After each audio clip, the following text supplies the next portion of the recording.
Hello guys, this is the palace of Chief Charles Odunukwe Ijere Mmili We can see a lot is happening here.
Good Nabuta, we will read a citation with ICM of a member and Rabatofo. Charles Odunukwe, he is from Taberabo village, Orugu, Abayaba today, and born into the family of Chief and Mrs. Godwin Odunukwe. He is a lawyer. He's a lawyer by training. That means he's a good professional. With his degrees LLB, BL, and LLM. He is a construction and hospitality investment for food, drugs, and aspirator. He's also a chairman of Grandos Hotel, Crowns Hotel, and Resort in Lagos. Kuana Kano. Aya Kwaka. Kwaka. Also, is former president of Aki Kenga of Professionals Worldwide. And also a former deputy president general of Igbos in Lagos. It's also the vice current president general of Igbo. We need to make and finally he is a former governorship aspirant of PDP in Anambra State. And by the grace of God, by come 2021, I got to go to Anambra State. Okay, Diego. One of our found Garucha or Korocha or Unu ọrụ ọfam nke ọma onye kọrọ ụbọchị mere na klọb belu na agbati mgbe na legislate ntinye ọfọ onye elekshọn oge etinye ya. Unu ọrụ ọfam Peter Obi a belu na agba na klọb na ya chọrọ ka ya sabụ ndị Igbo kpọọ unu kpọọ your constituencies emesịa kpọọ ya bụ nwunye unu ga-enye ya dada. Unu ọrụ ọfam ngọziri ta anyị ọkọ nkwọ owe bịa na klọb mpesiali ya owe ime ya ọgabati olu ya kpọọ na ya dada. Oge m na-ebe ogbe klọb elu ya erika kpọọ kpanyere nna ndị nwe obodo ịkwa ijele ọrụ ukwu ijele nke mkpọrọ ọrụ ukwu. Mmiri ọma mmiri ọma mmiri ọma mmiri ọma ndị ọgaranya na-ekwe onye obodo ji weliri na-ekwe onye obodo ji weliri onye na-alụ ụlọ obodo ọrụ onye na-agba mbọ ka obodo dị mma. Mmiri ọma ọgaranya amaghị mma n'okorobịa mmiri ọma ma amaghị mmiri ọma onye mawụlarụ n'ede mma odogwo ijere elu olo.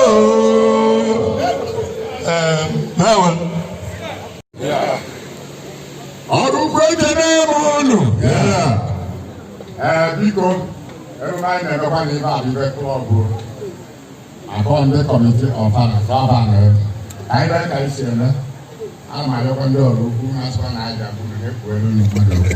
Nke a bụ echichi klọb ka ọ na-echi anyị na-echi ya n'ogufu onye ama ama n'obodo a anyị nọ na ya ewere asị ya sọpụrụ ụfọdụ ụlọ mmiri ọma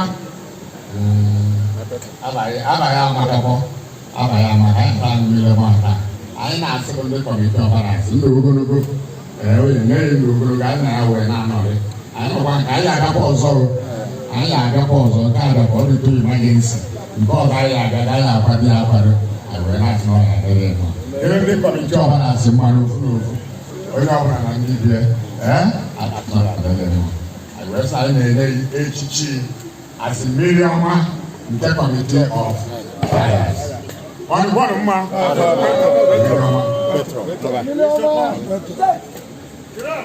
Ojozi Ojo 48 hours patron Akwaroma Committee of Fathers. Ekele m unu ebe patron obodo gwuo ijere omelugo ebe patron anyị obodo gwuo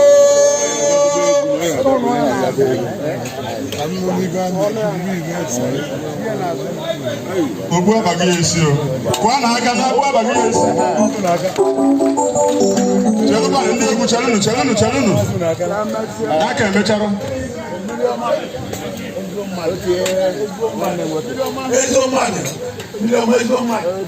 mmiri ọma ebe kasị ga-agba egwu ọ biko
mmadụ abụrụ oke ọka ife nchọ ka mee ka unu mara bụ na ada asị onye gba ọtọ ma ya aka na akpa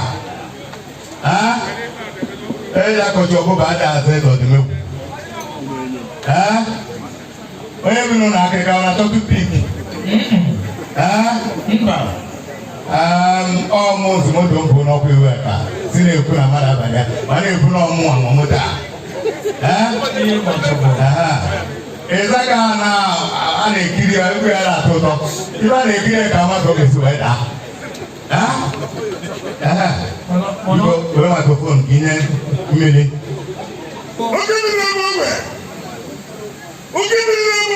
ijele ọra ukwu ọ bụrụ na afụrụ ya na ibe achọ anyị na mkpụrụ nye ego anyị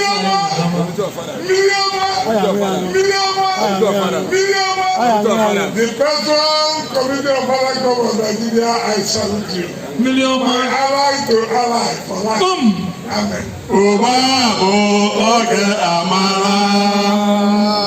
Uba bo oge amala. Uba bo oge amala. Gibo yembe. Gibo yembe. Gibo yembe. Gibo na oge. Kuliyo.